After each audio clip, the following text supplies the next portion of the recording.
الحمد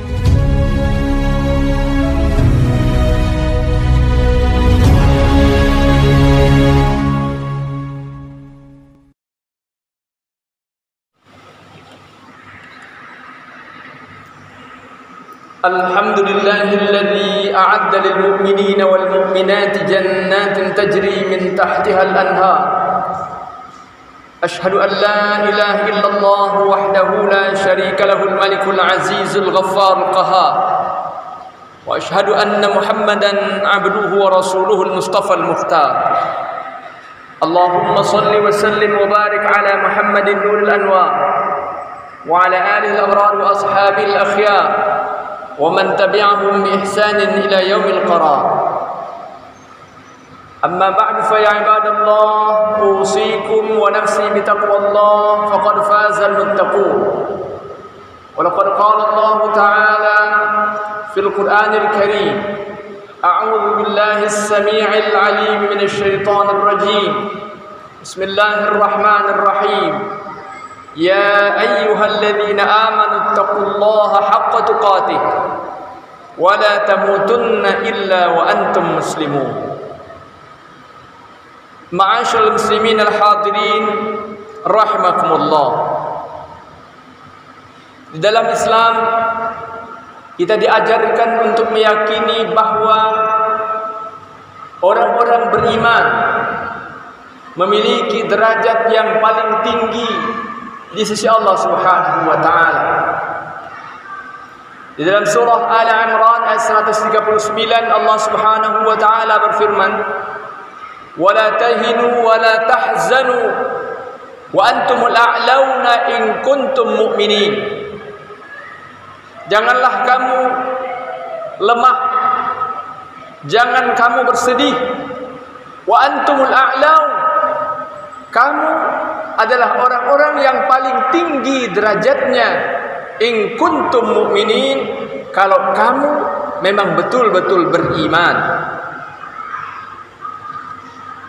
Di dalam hadis yang diriwayatkan oleh Imam Al-Baihaqi, hadis hasan, Rasulullah sallallahu alaihi wasallam juga menegaskan al-Islamu ya'lu wa la yu'la alaih.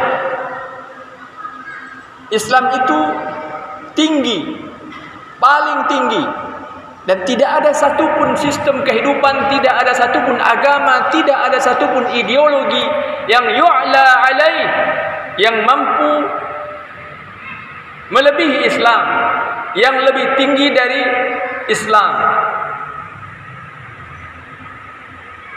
Begitu banyak sesungguhnya dalil dalam Al-Quran dan dalam hadis-hadis Rasulullah sallallahu alaihi wasallam tentang keutamaan orang-orang beriman, bahwa memang keimanan itu yang sesungguhnya menjadi kaidah paling penting, fondasi paling mendasar, pilar paling menentukan dari kemuliaan manusia di hadapan Allah Subhanahu wa taala.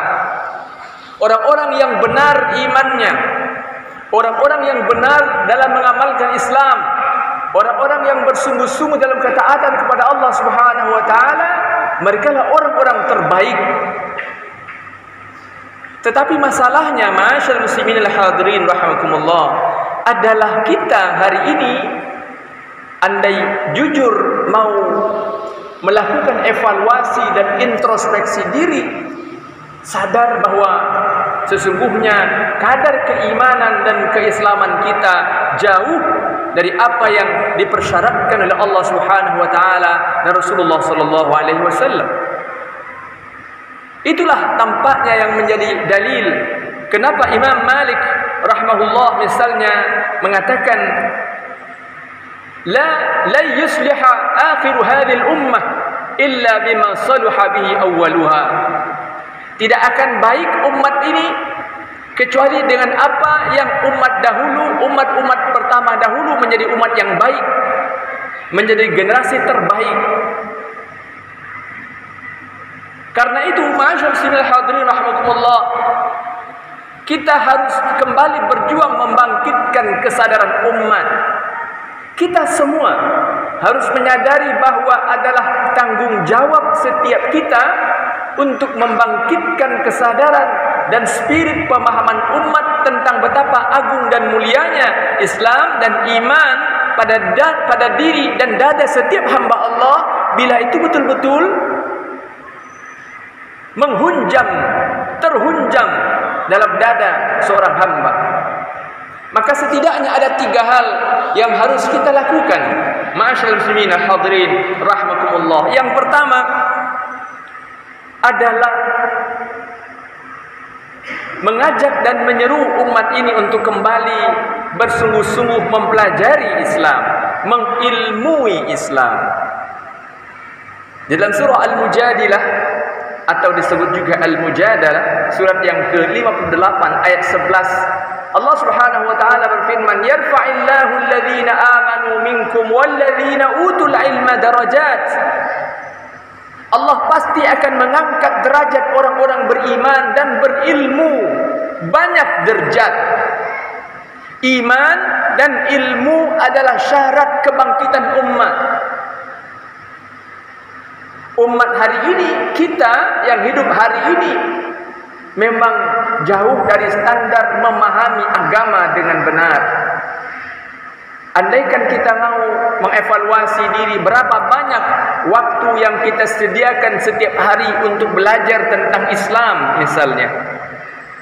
Berapa banyak kita sediakan waktu dalam aktivitas keseharian kita, dalam agenda-agenda kehidupan kita yang kita pergunakan untuk mempelajari Al-Quran, mempelajari hadis, belajar kembali tentang akidah, belajar lagi tentang ibadah, belajar tentang akhlak, belajar tentang sirah, belajar tentang dakwah dan lain sebagainya.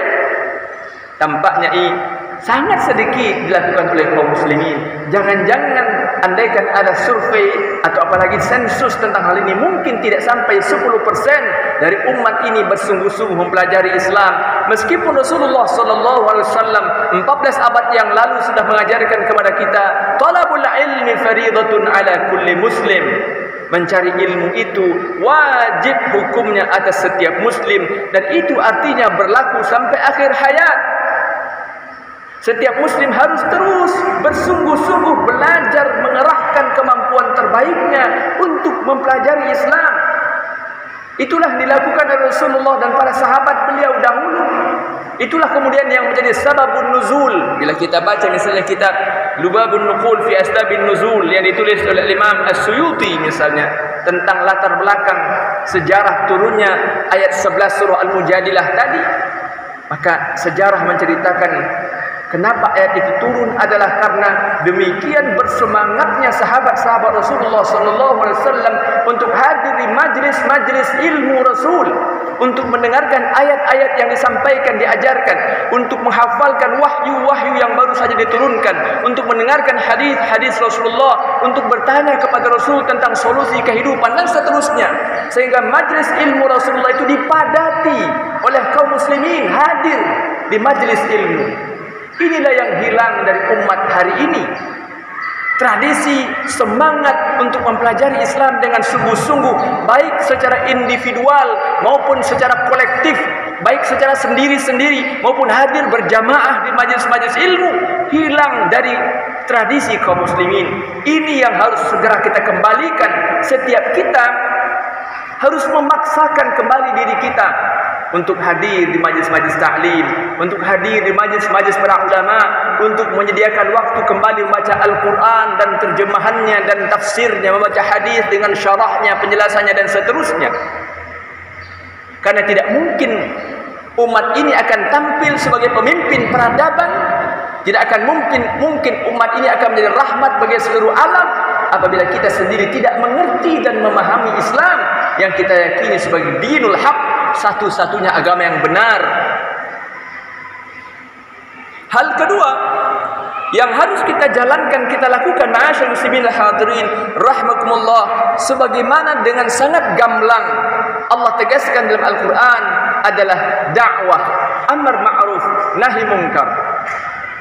Dalam surah Ali Imran ayat 110 Allah Subhanahu wa taala berfirman, kuntum khaira ummatin ukhrijat linnas ta'muruna bil ma'ruf wa tanhauna 'anil munkar wa tu'minuna billah. Kamu adalah umat terbaik. Allah katakan kuntum khaira ummah, kamu adalah umat terbaik, ukhrijat linnas, yang dihadirkan di tengah-tengah peradaban manusia. Al-Imam At-Tabari menjelaskan bahwa para ahli tafsir memang berbeda pendapat tentang makna kuntum dalam ayat itu. Sebahagian riwayat menyebutkan bahwa khitab dari ayat itu adalah al-muhajirin, sahabat-sahabat muhajirin yang berhijrah dari Makkah ke Madinah bersama Rasulullah sallallahu alaihi wasallam. Tetapi sebagian ahli tafsir yang lain mengatakan bahwa yang dimaksud dengan kuntum, kamu, di dalam ayat itu adalah siapapun yang memenuhi syarat ta'muruna bil ma'ruf wa tanhauna 'anil munkar wa tu'minuna billah. Siapapun yang menyuruh kepada yang ma'ruf, yang mencegah dari yang munkar dan beriman kepada Allah, merekalah orang-orang yang disebut oleh Allah sebagai khaira ummah, sebagai umat terbaik. Dengannya kita sadar, dengan merenungi ayat ini kita menjadi sadar kenapa umat Islam hari ini begitu lemah. Kenapa kita di negeri ini begitu lemah, dipermainkan oleh musuh-musuh Islam, dipermainkan oleh orang-orang zalim, dipermainkan oleh orang-orang munafik. Kita dipecah belah, kita dibohongi, kita dibodohi, kita dikhianati. Kenapa? Karena amanah amar ma'ruf nahi munkar itu tidak kita jalankan. Kita hari ini orang-orang beriman, orang-orang yang mengaku beriman, tidak lagi menyadari bahwa adalah kewajiban setiap kita untuk menjalankan tugas dakwah, menyeru manusia ke jalan Allah, menyuruh kepada yang ma'ruf, mencegah dari yang munkar. Tugas ini seakan-akan hanya menjadi kewajiban segelintir orang saja di antara kita. Tugas dakwah, tugas amar ma'ruf nahi munkar kita anggap seakan-akan hanya kewajiban para ulama, hanya kewajiban para dai, hanya kewajiban para ustaz, hanya kewajiban para buya. Padahal tidak. Kewajiban berdakwah itu, menyuruh kepada yang ma'ruf, mencegah dari yang munkar itu adalah kewajiban setiap mukmin. Yang artinya setiap kita akan diminta oleh Allah Subhanahu wa taala pertanggungjawaban tentang apa yang kita lakukan di dunia terhadap tugas besar ini.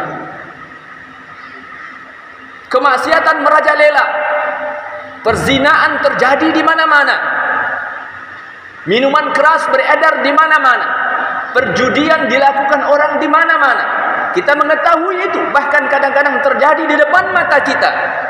Tapi kita tidak melakukan sesuatu pun untuk mencegah kemungkaran itu. Maka Allah hukum kita, Allah hinakan kita di tengah-tengah orang-orang jahil dan bodoh. Yang ketiga, na'asyal muslimin al-hadirin rahimakumullah, yang harus kita lakukan untuk membangkitkan kesadaran umat agar kita kembali menjadi umat yang al-a'laun, umat yang tinggi, yang dimuliakan oleh Allah, adalah al-jihadu fi sabilillah, berjihad di jalan Allah. Berjihad tentu dalam maknanya yang utuh, menyeluruh dan benar, bukan berjihad sebagaimana disalahartikan oleh sebagian orang yang sebenarnya tidak lain merupakan boneka dari pihak-pihak tertentu yang ingin menyerang Islam. Lil jihadi maratib. Para ulama mengatakan jihad itu bertingkat-tingkat. Yang paling awal, paling dasar adalah mujahadatun nafs, mengendalikan nafsu, mengendalikan diri. Setiap kita berjihad setiap saat dengan mengendalikan diri kita, menundukkan diri kita untuk taat kepada Allah Subhanahu wa taala. Dan a'la maratibil jihad, tingkatan tertinggi dari jihad itu adalah ketika kita pertaruhkan jiwa raga kita untuk membela agama Allah.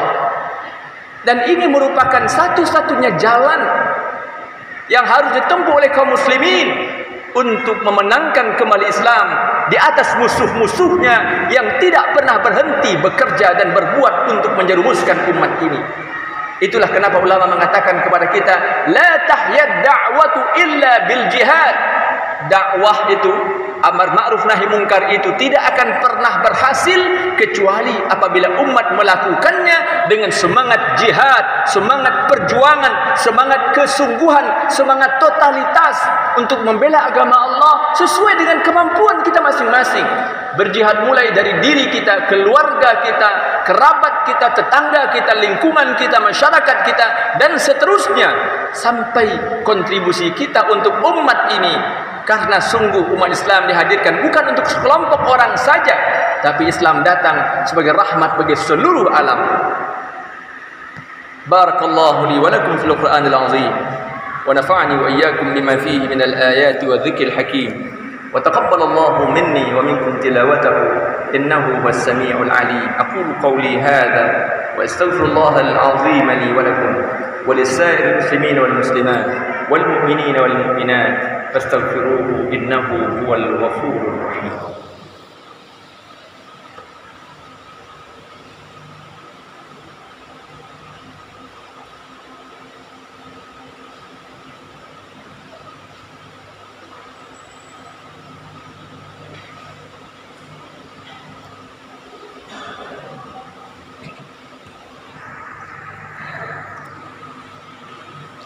الحمد لله الذي أمرنا بالاتحاد والاعتصام بحبل الله المتين. أشهد أن لا إله إلا الله وحده لا شريك له إياه نعبد وإياه نستعين وأشهد أن محمدا عبده ورسوله المبعوث رحمة للعالمين. اللهم صل وسلم وبارك على محمد وعلى آله وصحبه أجمعين. أما بعد فيا عباد الله أوصيكم ونفسي بتقوى الله فقد فاز المتقون. ولقد قال الله تعالى في القرآن الكريم أعوذ بالله السميع العليم من الشيطان الرجيم بسم الله الرحمن الرحيم والعصر إن الإنسان لفي خسر إلا الذين آمنوا وعملوا الصالحات وتواصوا بالحق وتواصوا بالصبر. Ma'asyiral muslimin al-hadirin rahimakumullah, di khutbah kedua ini izinkan khatib menyampaikan kembali seruan kepada kita bersama, seruan para ulama, seruan Majelis Ulama Indonesia, seruan pemerintah, seruan para dokter.